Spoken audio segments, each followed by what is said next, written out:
Well, allow myself to introduce myself. Hello and welcome to this production. My name is Daniel Ranville and I am a person of historic Métis descent with proof of membership. And if this face of mine isn't proof enough, I got a card and it's validated. This production is meant to share some stories with viewers and subscribers like you who I hope will be satisfactorily entertained. Enjoy my reading, and if so, please like and subscribe, share it with others. We're more than halfway through our story of power dedicated to the circle of power, our youth. And if anybody should know about power, it would be young people. Because there is a traditional teaching called the circle of power. And in that circle of power, young people are the most powerful. There is one other power that is more powerful than the sacred contraries, and that is those who have the power to give birth. And you can see that power whenever youth get rambunctious and do what they do best. And one of the aunties come in and starts yelling, telling them to settle down. And they sit down fast. In this episode, the use of racist terminology is not intended to offend anyone who identifies as a race, but rather is meant to tell a story of power in relationship to racism. Most of our modern world has rejected racist ideology as unscientific, but there are some who still believe in the science of race, and racism remains throughout our lived experiences.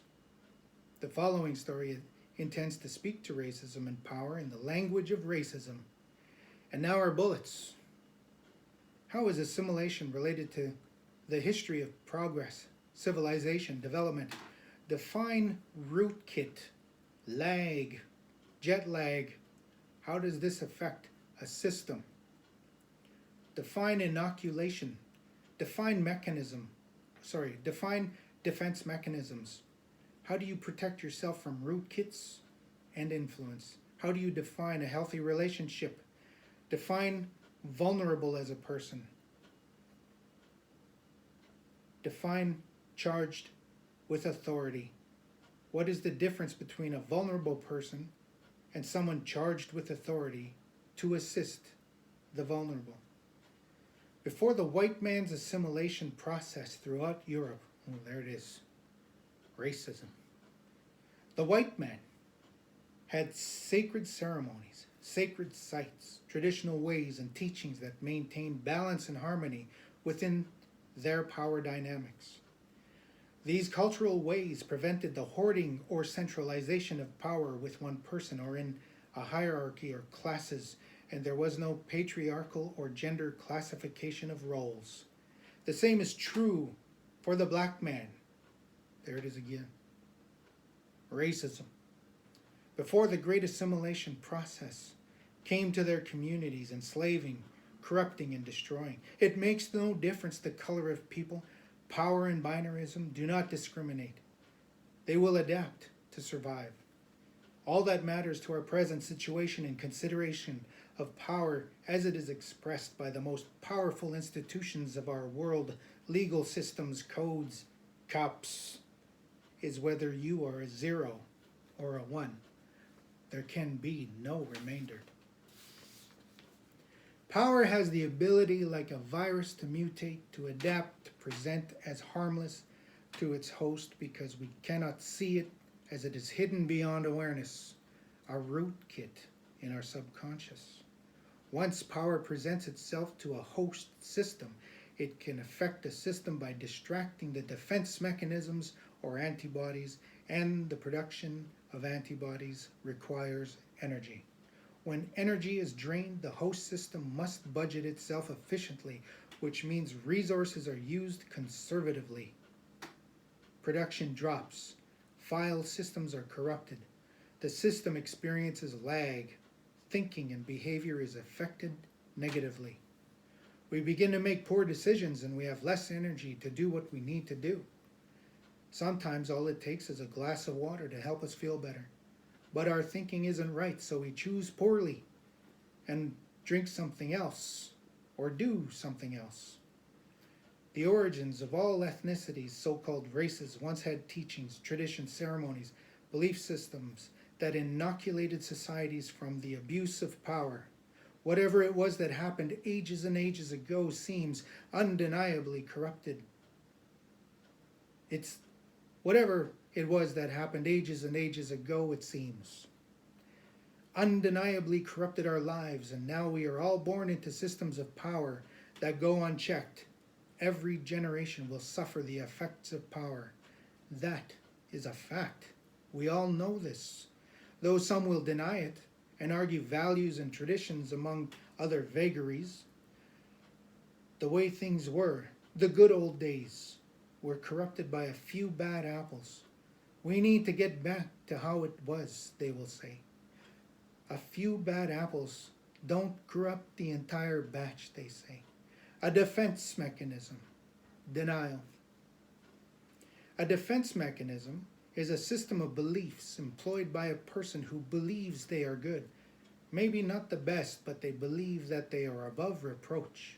Any suggestion to the contrary would trigger a defense. For example, a person who believes that they are good people thinks they are without implicit bias. They say things like, "I'm not racist. I treat everyone fairly." Or, "I'm not homophobic.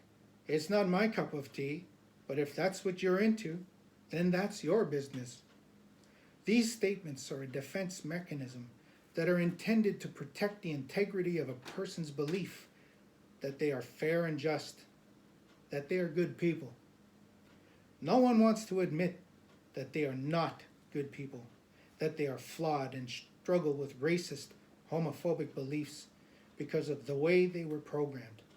No one wants to admit they were programmed through codification, social engineering, rules, regulations, law, and social order. They want to believe that they have agency and are free to live how they live. These beliefs are a part of a person's identity, and they are dysfunctional because belief systems are not naturally occurring phenomena. They are taught, and we learn them, and then they are reinforced by experience. Corrupted by a need to become a power because no one needs to believe they are worthy. They just are, and this includes the flesh. It is the process of learning and developing among corrupt power during childhood that produces a need to defend that which needs no defense. We don't need to prove ourselves to anyone. As far back as history is recorded, every single generation has suffered from corruption and abuse because of the administration of power. Today, power is centralized in government. Government and party leaders who are elected to government truly have no power without the power of a democratic election. There was a time when I, for one, did not believe in a democracy because for many years of my life, I have seen the same two political groups get re-elected. Then I witnessed changes across Canada, Alberta, and British Columbia in a sudden and dramatic demand for change. Traditionally conservative for decades, switched to a new Democratic Party government, a more socialist style. When people are dissatisfied here in Canada, people have the option to express that dissatisfaction through our democratic systems in a dramatic way. Power in a democracy can be treated with humility if necessary. In this way, power truly belongs to the people. And might I remind you, our youth held positions of power.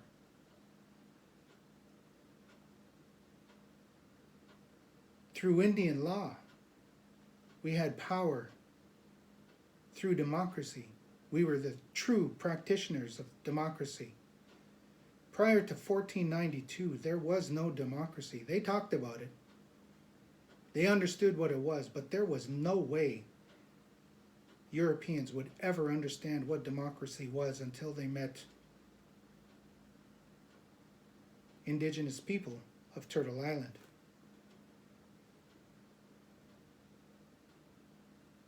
Traditional political parties have had a serious dosing of humble pie in recent years here in Canada, and nothing is certain anymore. Still, power remains and has always been centralized in the conscience of the masses, society, communities, expressing self-determination, self-government, in peaceful coexistence, mostly. The wealthiest and most powerful know full well what happens when common folk express their power, and they are terrified of upsetting too many. The abuse of power by those who have it is not easily recognizable to some. For example, our codifications on human relations include algorithms of trust and antitrust, and in that dynamic we like to be pro-social. Imagine trusting relations with each other, and social norms do not facilitate antitrust or danger wariness unless you're a cop or a rich person.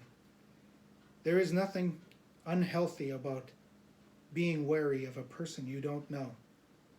If you come into a new relationship with someone like a business representative, an agent, or someone offering some service, we expect a trusting relationship.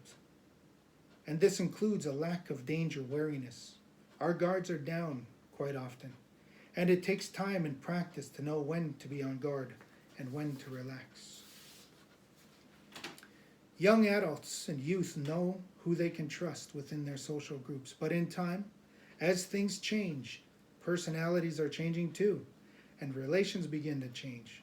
Compromises are made. If the relationship does not adapt in a harmonious way, there is inevitably a falling out. Young adults and youth who are in contact with older adults face a different relationship dynamic, one that requires trust. A young adult or youth may not be aware of their rights and privileges when entering business relationships with social workers, coaches, teachers, instructors, sales. In these relationships, it is easy to think the person you are relating to is trustworthy, and danger wariness is not necessary. The main difference in this dynamic is that one person is in a position of power and the other is vulnerable when asking for help and assistance. To a vulnerable person, the person they engage has no choice but to expect a more powerful person to honor the relationship as sacred. To the vulnerable person, the other person is simply another vulnerable person, and sometimes the help is sincere when it's not. To those of us who are not so vulnerable, the other person is the great beast that comes to consume the children of the earth. This concludes part 4 on the story of power. Define danger wariness. Explain the relationship between a social worker and a client, a cop and a person, government and citizens. Explain the power of the vote and protest. How is the bad apple narrative a defense mechanism for cops, government, political parties? And finally, are all Europeans white?